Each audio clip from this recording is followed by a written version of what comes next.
Hi friends, പുതിയൊരു promo വന്നിട്ടുണ്ട്. അപ്പോൾ വിക്രം രാത്രി കിടന്നുറങ്ങുന്ന സമയത്ത് കുറച്ച് ഗുണ്ടകളൊക്കെ വരുന്നുണ്ട്. ദേവരാജൻ പറഞ്ഞിട്ടുണ്ടായിരുന്നു തിരുവനന്തപുരത്തേക്ക് പോയി ഈ ഓണത്തിന് അവർക്കൊരു സമ്മാനം കൊടുക്കണം എന്ന് പറയുന്നുണ്ട്. അത് കൊച്ചിൻ്റെ തട്ടിക്കൊണ്ട് പോകാൻ വേണ്ടിയിട്ടാണ് ഗുണ്ടകളൊക്കെ വന്നിരിക്കുന്നത്. അപ്പോൾ വേദനയോട് പ്രതികാരം ചെയ്യാൻ വേണ്ടിയിട്ടാണ് ഈ ഗുണ്ടകളൊക്കെ പറഞ്ഞയച്ചിരിക്കുന്നത്. അപ്പോൾ കൊച്ചിനെ തട്ടിക്കൊണ്ട് പോയി വേദന എടുത്ത് പ്രതികാരം ചെയ്യാമെന്നാണ് അയാൾ വിചാരിച്ചത്. അങ്ങനെ കുറേ ആൾക്കാർ വരുന്നുണ്ട് കേട്ടോ. ഇങ്ങനെ ആളും എന്തോ കത്തിയൊക്കെ എടുത്തിട്ട് വരികയാണ്. അപ്പോൾ വിക്രം വന്നിട്ട് ടെൻറ്റിലാണ് കിടന്ന് ഉറങ്ങുന്നത്. ആ ഉറങ്ങുന്ന സമയത്താണ് ഇങ്ങനെ ഇവർ വരുന്നത്.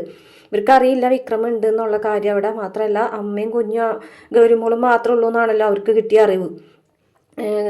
നമ്മുടെ തരുണും വേദയും തമിഴ്നാട്ടിലാണ്. അപ്പോൾ ആ ഒരു ധൈര്യത്തിലാണ് അവർ ഗുണ്ടകളൊക്കെ പറഞ്ഞയച്ചിട്ടുള്ളത്. അങ്ങനെ അവർ വരുന്ന സമയത്ത് തന്നെ വിക്രം ചാടി എഴുന്നേക്കാണ്. എന്നിട്ട് അവരായിട്ട് വലിയൊരു ഫൈറ്റ് തന്നെ നടക്കാണ്ട്. ഈ ഒരു സമയത്ത് ഒച്ചയും ബഹളം കേട്ടിട്ട് ഗൗരിമോള് ഇങ്ങനെ ജനൽ തുറന്ന് നോക്കുന്ന സമയത്താണ് വിക്രം ഇങ്ങനെ ഇവരെല്ലാവരെയും അടിച്ച് വീഴ്ത്തുന്നത് കാണുന്നത്. അപ്പോൾ ഇതൊക്കെ കാണുമ്പോൾ ഗൗരിമോൾക്ക് ഭയങ്കരമായിട്ട് ഇഷ്ടമാവാണ് കേട്ടോ. കാരണം ഗൗരിമോൾക്ക് അങ്ങനെ ഫൈറ്റും കാര്യങ്ങളൊക്കെ വലിയ ഇഷ്ടമാണ്. അപ്പോൾ അതുകൊണ്ട് തന്നെ ഗൗരിമോള് വിക്രമിൻ്റെ ഫാനായി മാറാണ് കേട്ടോ അതോട് കൂടിയിട്ട്. അപ്പോൾ ജനലിൻ്റെ ഇടയിൽ കൂടെ നിന്ന് നോക്കി നിന്നിട്ട് ഈ ഫൈറ്റ് മുഴുവനും നിന്ന് കാണാണ് കേട്ടോ. എന്നിട്ട് ഇങ്ങനെ പൊട്ടിച്ചിരിക്കുന്നുണ്ട്.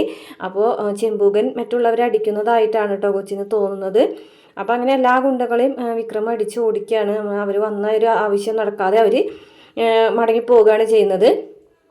അപ്പോൾ ഇത്രയാണ് പ്രമോല് കാണിച്ചിട്ടുള്ളത്. അപ്പോൾ ഈ ഒരു ഗൗരിമോളുടെ ജീവൻ ആപത്തിൽ നിന്ന് വിക്രം രക്ഷിക്കുകയാണ് ചെയ്തത്. അതോടുകൂടിയിട്ട് ഇനി വിക്രമിൻ്റെ ഫാനായി മാറി വിക്രമിനോട് വല്ലാത്തൊരു അടുപ്പം വരികയാണ് കേട്ടോ ഗൗരിമോൾക്ക്. ഇത്രയാണ് ഒരു പുതിയ പ്രമോ വന്നിട്ടുള്ളത്. വീഡിയോ ഇഷ്ടപ്പെട്ടാൽ മറക്കാതെ നമ്മുടെ ചാനൽ ഒന്ന് സബ്സ്ക്രൈബ് ചെയ്ത് സപ്പോർട്ട് ചെയ്യണം കേട്ടോ.